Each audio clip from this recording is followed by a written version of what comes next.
이 시간 함께 묵상하실 하나님의 말씀은 마태복음 7장 6절의 말씀입니다. 거룩한 것을 개에게 주지 말며 너희 진주를 돼지 앞에 던지지 말라. 그들이 그것을 발로 밟고 돌이켜 너희를 찢어 상하게 할까 염려하라. 우리는 살면서 때로 귀중한 물건들의 진정한 가치를 깨닫지 못하여 소홀히 할 때가 자주 있습니다. 그러다 보면 당연히 그 물건을 함부로 처분하게 되고 나중에 큰 후회를 하게 되겠지요.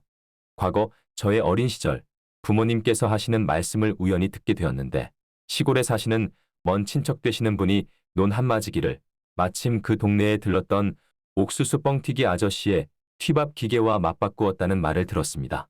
한마지기란 한 말의 씨앗을 뿌릴 만한 논의 넓이로 수확량으로는 내 가마를 수확할 수 있는 면적을 일컫습니다. 지방마다 차이가 있기는 한데 보통 논의 경우에는 200평, 밭은 300평을 한마지기로 하는데 평야지대에서는 논 300평을 한마지기로 하기도 하는 값비싼 자산입니다. 당시 저는 국민학생이었던 어린 시절이었지만 그분은 왜 그런 바보 같은 결정을 했을까 하는 의문이 들 정도였습니다. 하지만 우리의 인생에서 이러한 일들은 종종 일어납니다. 미국의 배관 수리공이었던 스탠 카피시는 약 10년 전 테네시주 도넬슨의 한 야드 세일에서 오래된 문서를 발견했습니다. 그것은 낡은 양피지에 인쇄된 미국의 독립선언서였습니다. 카피시는 이 문서를 자신이 취미로 자전거를 수리하던 작은 차고 암벽에 걸어 두었습니다. 그러다가 카피시는 결혼을 하였는데 아내는 린다라는 여성으로 암 투병을 이겨내고 카피시와 결혼하였습니다.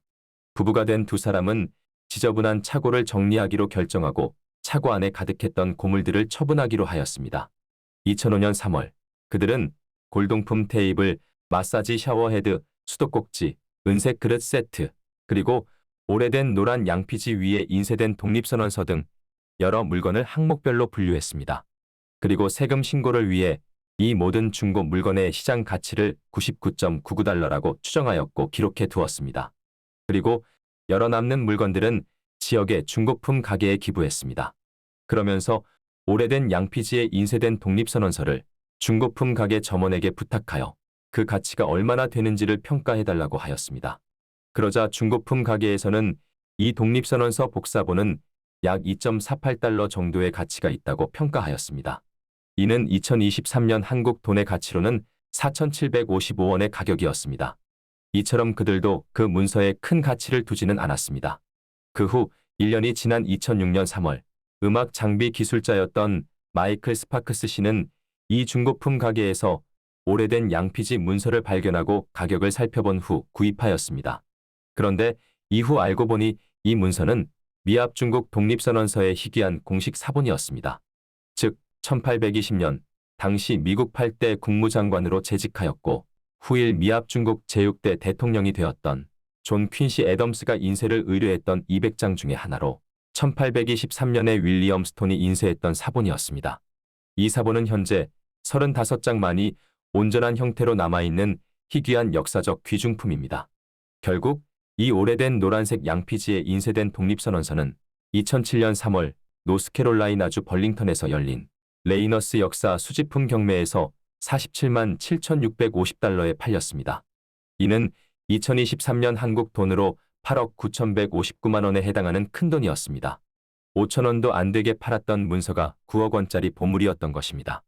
이 소식을 전해들은 원래의 소유주였던 스탠 카피시는 말하기를 스파크스 씨에게 정말 축하를 드립니다. 만일 제가 아직도 이 문서를 가지고 있었다면 그것은 여전히 차고에 걸려 있었을 것이고 저는 이 독립선언서가 그만한 가치가 있다는 사실도 몰랐을 겁니다. 라고 하였습니다. 물론 이 말과 함께 스탠 카피시는 자신이 이러한 보물의 가치를 깨닫지 못하고 불과 5천 원에 팔아버린 것에 대해 아픈 후회의 감정을 가지고 있다고 언론에 공개적으로 표현했습니다. 스탠 카피와 린다 카피 부부의 뼈아픈 후회의 마음은 아마 평생 동안 그들을 괴롭게 할 것입니다. 그렇습니다. 성경에 보면 이삭의 장남이었던 에서가 배고플 때 팥죽 한 그릇을 받고 장자권을 팔아버리는 일을 저지르는 내용이 기록되어 있습니다. 어처구니 없는 일이지요. 왜냐하면 구약시대 이스라엘에서 처음 출생한 자가 갖는 특권, 즉 장자권에는 여러 가지 특권이 따랐기 때문입니다. 첫째는 외적 특권으로 아버지의 뒤를 승계하여 가장이 되어 가문의 대소사를 처리할 수 있는 주도권과 다른 형제보다 유산의 두 몫을 분배받을 수 있는 자격을 가집니다. 둘째는 내적 특권으로 장자는 하나님과 사람 앞에서 한 가정의 대표자로서 모든 일을 수행할 수 있으며 언약 관계에서 영적 축복의 후계자가 됩니다. 이렇게나 소중한 장자권을 겨우 팥죽 한 그릇에 팔았던 에서는 나중에 어떤 결과를 맞이했을까요? 이에 대해 성경은 말하기를 히브리서 12장 16절에서 17절 말씀. 혹 한 그릇 음식을 위하여 장자의 명분을 판 에서와 같이 망령된 자가 없도록 살피라. 너희가 아는 바와 같이 그가 그 후에 축복을 이어받으려고 눈물을 흘리며 구하되 버린 바가 되어 회개할 기회를 얻지 못하였느니라. 라고 하였습니다. 그렇습니다. 우리는 이러한 어리석음을 범해서는 안 되겠습니다. 무엇보다 복음에 대한 태도가 그렇습니다. 하나님께서는 죄인된 우리 모두가 지옥에 갈 수밖에 없는 존재들이지만 하나님께서 보내주신 예수 그리스도를 믿고 받아들이는 단 한 가지의 이유만으로 우리를 하나님의 자녀로 받아들여 주시며 또한 영원한 생명과 천국의 축복을 주시겠다고 약속하셨습니다. 하지만 많은 사람이 이 소중한 약속을 믿지 않고 하찮은 헛소리로 여기며 거부합니다. 그러나 때가 이를 때에 이 약속의 소중한 가치를 몰랐던 많은 사람은 진정으로 통곡하며 후회하게 될 것입니다.